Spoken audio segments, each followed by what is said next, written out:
Ito po yung sinabi ni Pangulong Marcos noong Independence Day, 126 araw ng ating kalayaan. Napakaganda po nito. At sana ito yung makarating sa China. Sana makarating ito sa buong mundo. Hopefully makakarating talaga yan. Ang paninindigan na binanggit ng Pangulo at panawagan na rin sa mamamayang Pilipino. Ang ganda po pagka ganyan ang naririnig natin sa isang presidente na naniniwala dito ho sa ating karapatan sa lahat ng mga property, lalo na ho sa West Philippine Sea. Pakinggan po ninyo ang ilan sa mga binanggit ng ating Pangulong Marcos. Ang ating mga ninuno ay hindi umurong sa digmaan. Kaya tayo ay hindi rin tatalikod sa tungkuling ipagtanggol ang ating nasasakupan. Ipakita natin sa buong daigdig na ang tunay na kapangyarihan ay hindi nasusukat sa lakas o sa yaman, kung hindi sa tunay na kahulugan at katwiran ng ating ipinaglalaban. Sa alab ng pag-ibig sa bayan at sa di matatawarang pagkakaisa ng ating mga mamamayan. Mananatili tayong matatag at hindi tayo matitina. Sa madaling salita, hindi lamang tayo lumilingon sa nakaraan ngayon. Isinasabuhay natin ito sa bawat hakbang na natungo sa mas malayang hinaharap. Ayan di ba ang ganda? Mula mismo sa ating Pangulo at dyan pa sa araw ng kalayaan, pinanindigan muli yan. Although kanyang pinanindigan yan sa lahat ng kanyang mga speeches dito at sa abroad. Pero mahalaga yung na i-record dyan or nasabi niya sa public dun sa Independence Day na nga pong isang araw. Napakaganda po niyan. So, palagay ko nakarating yan sa China, ang mensahe niya. Meron pa mahaba po yan. Meron pa sinabi niyang huwag tayong matakot sa mga mananakop. Huwag tayong bibigay, sa halip ay magkaisa at panindigan ang ating teritoryo at ang ating karapatan. So, yun po. Punong-puno ng malakas na liderato. Punong-puno ng malakas na mensahe sa lahat ng Pilipino dito at sa abroad at maging sa mga bansa na nagpaplano agawin sa atin ang ating mga teritoryo, ang ating bansa, especially ang exclusive economic zone dyan sa West Philippine Sea. So, tulungan po natin dahil yan ang kailangan.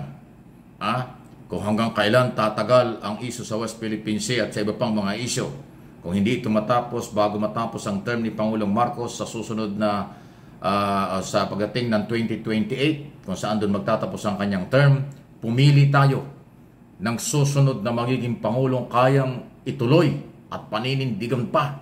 Mas hindi pa ang paninindigan sa teritoryo ng ating bansa. Huwag na huwag kayong magkakamali. Hindi ako magkakamali dyan dahil hindi ko talaga iboboto ang mga taong wala akong naririnig at nakikitang meron totoong malasakit sa West Philippine Sea at sa teritoryo natin sa buong Pilipinas. Hahanap tayo at makakakita ang mga Pilipino ng pwedeng magtuloy at mas matapang pa at maninindigan para ho sa karapatan ng Pilipino sa West Philippine Sea. Yan po yung kailangan natin. Huwag natin sabihin, malayo pa yung 2028. Napakabilis po ng panahon. Isipin nyo, sa June 30, ay pangalawang taon na kaagad ni Pangulong Marcos, 4 na taon natitira. Kaya mula ngayong panahon ito hanggang sa 2028, mamili na tayo. Suriin na natin kung sino mang mga gustong maging Pangulo, kung hanggang saan ang kailang katatagan ng loob at katapangan para panindigan ng ating bansa. Kung walang sinasabi o walang pakialam, huwag nating ipagtitiwala ang ating bansa sa ganong klaseng mga politiko. Okay? Para hindi tayo magsisisi, para hindi tayo makuhanan, maagawan ng mga bansang gustong kumuha ng ating mga property. Tama yung sinabi ng Pangulo sa Independence Day na yan. Kung anong pinaglaban ng mga Pilipino sa nakaraang maraming taon, dapat ipagpatuloy yan ng kabataan at ng mga Pilipino ngayon at sa mga susunod na panahon. Yan ang mahalagang mensahe at matapang na liderato. Hindi naman tayo makikipag-away, pero yung paninindigan, huwag natin talagang ibababa. Kailangan patuloy na tumaas. Samahan natin ang ganyan. Malasakit, prinsipyo, pagmamahal sa bayan, wala yang kapalit. Yan ang dapat nating ipamana sa mga darating na mga kabataang pag-asa ng bayan. Darating ng panahon na ang kabataan ngayon ang siyang maghahawak ng kapangyarihan ng Estado. Kaya huwag nating ipamana ang kahinaan, kawalan ng prinsipyo. Sa halip ang ipamana ay ang pusong pagmamahal ng totoo sa ating bansa. Yan po yung mahalaga doon. Okay? So congratulations Mr. President. Congratulations sa lahat ng mga Pilipino nagmamahal at nagmamalasakit dyan po sa usapin ng ating territory. Okay? So any comment, reaksyon sa mga bagay na ito? Okay po yan. Samantala, hindi natin binibitawan po itong issue tungkol sa operasyon ng Pogo dahil palala ng palala ang sitwasyon.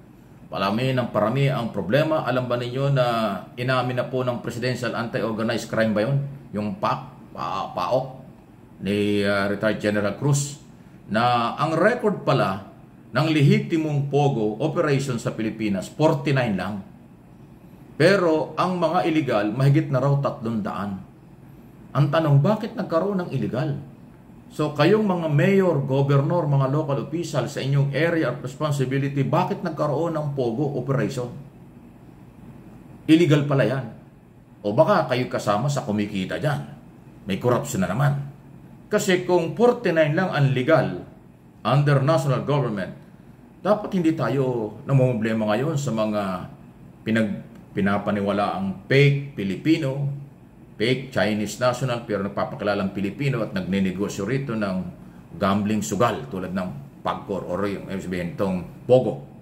Yun eh. So ang tanong ulit, bakit nakakapag-operate ng ilang taon na ang mahigit na 300 na company na illegal? So, sino kumikita rito? Local government lang, hindi kumikita ang national government.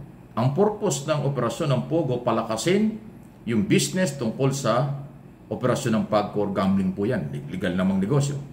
Pero dahil nga na-involved na sa mga illegal activities, kaya nasilip ito. At ngayon, kaya lumalala ang sitwasyon, mabigat po yan. Kakaunti yung legal, mas marami yung illegal. So pag maraming illegal, maraming kasapakat, maraming nakikinabang nang sila lang, hindi ang taong bayan. At ang isa pang masama rito, baka espiya na yan. Kasi nga, tulad ng sinabi ko sa nakaraan, naka-recover na ng mga sapatos, uniforme ng People's Liberation Army. Baka mga sundalo na yan ng China nandito na kunwari lang ay Pogo pero espiya na sila lahat. Kaya again, hindi natin iniiwan ang panawagan din kay Pangulong Marcos at ako'y naniwala dun sa paniniwala ng mga senador na dapat ay i-abolish na, tanggalin na ang lahat ng Pogo operation. Bakit sa Pasig, nagawa ni Mayor Vico Soto, tanggalin ang lahat ng Pogo doon sa Pasig City? Bakit hindi magawa ng ibang mga mayor? Merong sapat na political will, yung isa sa pinakabatang mayor na si Vico Soto. Yung ibang mga mayor, bakit nyo kinukonsinti yan? Malinaw na mayroong pera yan. Malinaw nakikinabang kayo.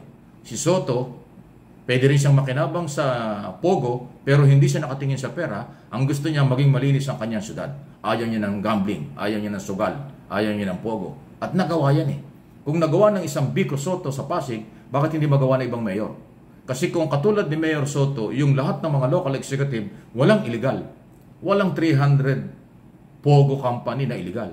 Ang mananatili lang yung 49 na legal. Di ba? So, mabuti pa si Soto. May pagmamahal, malasakit, at merong political will. Yung iba kaya, pera-pera lang siguro. Naloko na.